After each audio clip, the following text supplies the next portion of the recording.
क्या कर रही हो की करे छी बच्चा सब किछ जे छै ना मैथिली नहीं बुझ रहलखिन हँ एही चलते देखियो बच्चा सब नहीं देखेता अहाँ के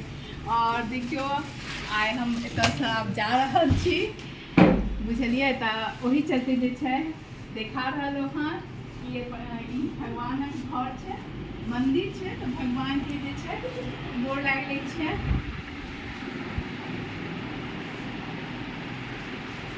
ओकर बाद जे छै एक रूम छै भगवान के मंदिर के जे छै ना एगो औरो रूम छै ओहो दिखा दै छी आ हम सब प्रणाम कऽ लेब भगवान सब पर कृपा बनेने रहत विश्व कल्याण करते। देखियो भगवान के ई लड्डू गोपाल देखियो लड्डू गोपाल के बहुत सुंदर एकदम गणेश भगवान हर हर महादेव हर हर महादेव हर हर महादेव राधे राधे कृष्णा कृष्णा जे कृष्ण जी के भक्त छी लाइक टा जरूर करब अगर हिनका देखलिए तो हिनका देख के कम से कम लाइक करब और वो जे छै ई रुद्राक्ष के माला अछि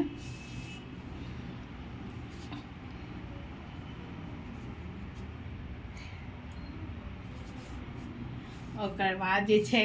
आब अहाँ के चलू बालकोनी लऽ के चलै छी आब चलू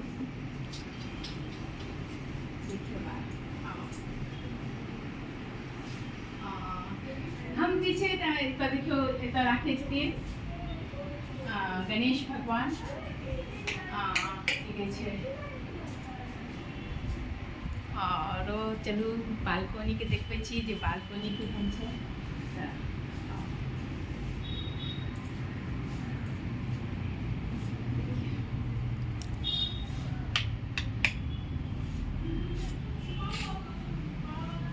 अहाँ सबके केहन लागल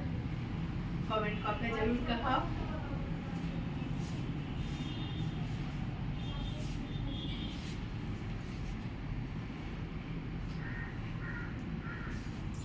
आ देखियो भगना तो हमर नहीं अछि तऽ ई भगना के फोटो अछि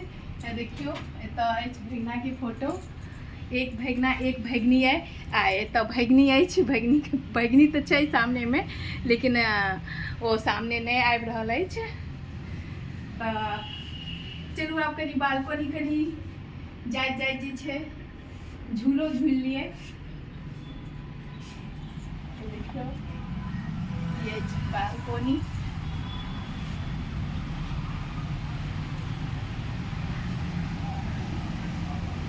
आ हम सब जे छै ऊपर में रह रहल छी आ ई अछि झूला तऽ कनी जाइत जाइत कहलखिन कि झूला झूलिए भाभी अरे अरे बाप देखो कनी झूला झूलै छी झूला झूलै में तो हमरा ओनाहियो बढ़िया लागी